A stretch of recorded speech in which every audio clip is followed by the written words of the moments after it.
Annette Rypalski is sitting in a flower-filled meadow, gently holding a captive-bred eastern barred bandicoot folded into a cloth bag. The nocturnal marsupial is so shy the bag needs to remain closed while it waits to embark on the adventure of its young life. It is about to be freed into a predator-fenced grassland at Mount Rothwell, 60 kilometers north of Melbourne. Behind our fences they are safe from predators, like foxes and cats, and we hope to build up the population, Annette Rypalski, biodiversity director of not-for-profit Odonata, told SBS. Of the 8 animals that we are releasing, there's a combination of males and females of various ages, mostly 1 to 2-year-olds. Annette Rypalski works to save endangered species. Supplied. The once ubiquitous eastern barred bandicoot, Parameles gunnii, is now pushed to the brink, listed as critically endangered with around 1,200 animals left on the Australian mainland, most in captivity.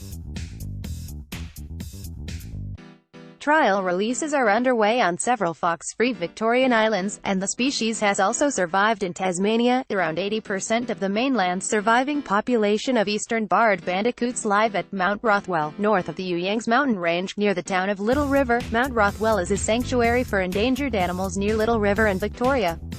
Supplied. The project Ms. Rypalski is working on offers fresh hope. It is creating bandicoot sanctuaries at Mount Rothwell and other properties owned by businessman Nigel Sharp, in partnership with Zoos Victoria. With a passion for threatened species, Mr. Sharp took over Mount Rothwell in 2008, and with his wife Rosemary Atherton, rebuilt the sanctuary from the ground up. The 450-hectare conservation estate is now part of Odonata, which supports biodiversity impact solutions across Victoria. Our breeding stock combines animals that were collected from the wilds of Tasmania with Victorian bandicoots. So they are basically designer bandicoots. Ms. Rypalski said, they are fitter, healthier and integral to the recovery of this species into the future. One of the captive-bred bandicoots released at Mount Rothwell. Supplied. Odonata's newest property, Tiverton, is a 1,000-hectare working sheep farm at Dundonell, 200 kilometers west of Melbourne. It will soon become the state's largest predator-proof estate. Bandicoots will be released on healthy native grassland never treated with fertilizer, and enclosed behind 18 kilometers of high-voltage fencing, built at a cost of more than $500,000. Conservationists welcome the initiative, hoping it will demonstrate to farmers that agriculture and conservation can mix. This is a great model for farmers, and it's wonderful to see that you can make money from your property, and have a conservation outcome to be proud of, said Professor Brendan Wintle, CEO of the Threatened Species Recovery Hub. Eastern barred bandicoots will live alongside sheep at Tiverton. SBS. Tiverton is a real example of where we can go next. It can be a great role model for landowners across the country. The property is co-owned by Mr. Sharp and local farmer Harry Youngman. They are raising funds from private investors to replicate the model across the state. Under the watch of Maremma sheepdogs, it is hoped the bandicoots and other native animals like koalas will live in harmony with merino sheep. The bandicoots will thrive here because there are no predators, and the swales, undulating grassy mounds, are exactly the habitat they like. Mr. Youngman said, if I was a bandicoot, I'd be very happy being released at Tiverton. Harry Youngman with the new 18 kilometers fence. It is one of the latest efforts to save eastern barred bandicoots, which have been the subject of a decades-long extinction battle. A captive breeding program began in 1991 after Australia's mainland wild population dwindled to around 100 animals. They're unique little creatures, say those hoping for their survival. A mature eastern barred bandicoot is about 30 centimeters long, with a 12 centimeters tail and around 4 stripes across its rump, which helps it blend into grassland.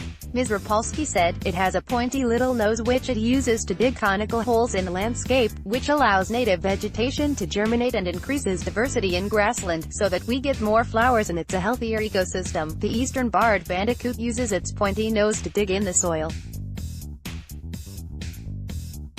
Supplied. Each bandicoot turns over 3 tons of soil each year, so they are critical ecosystem engineers. For that reason, though, many suburban gardeners in the past regarded them as pests, until Tiverton, Mount Rothwell was Victoria's largest feral-free sanctuary.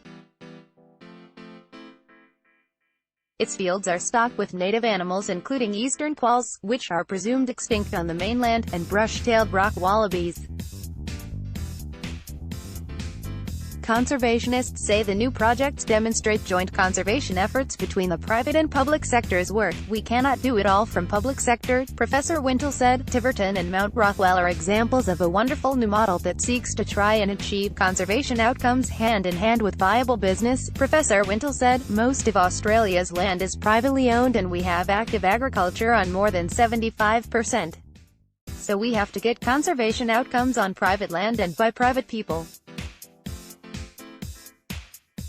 Otherwise, we are going to continue to see the decline in nature and the loss of these amazing unique species. Professor Brendan Wintle says private sector help is needed to save Australia's threatened species. SBSTHE eastern barred bandicoot is among more than 1,800 plants and animals on Australia's threatened species list. The federal government says more than 18 million hectares of feral cat control has been implemented since the release of its threatened species strategy in June.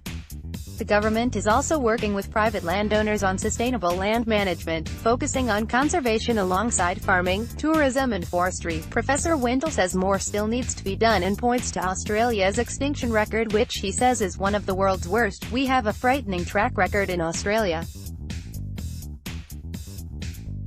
We have lost 110 animals and plants since European colonization, including 34 amazing mammal species like the Tasmanian tiger, that no one will ever hear from or see again, he said. We need to increase our funding effort by an order of magnitude if we have any chance of stemming this extinction crisis. For that to occur, we need private funding and government funding, bringing the private sector and private individuals into the war on extinction. Ms. Rypalski says a population of 3,000 animals is needed.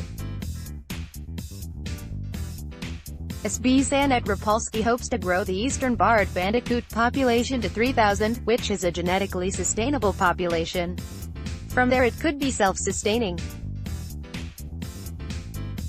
Professor Wintle says if feral cats and foxes can be controlled, one day the bandicoots might survive in the wild again. That's what these fenced programs are doing.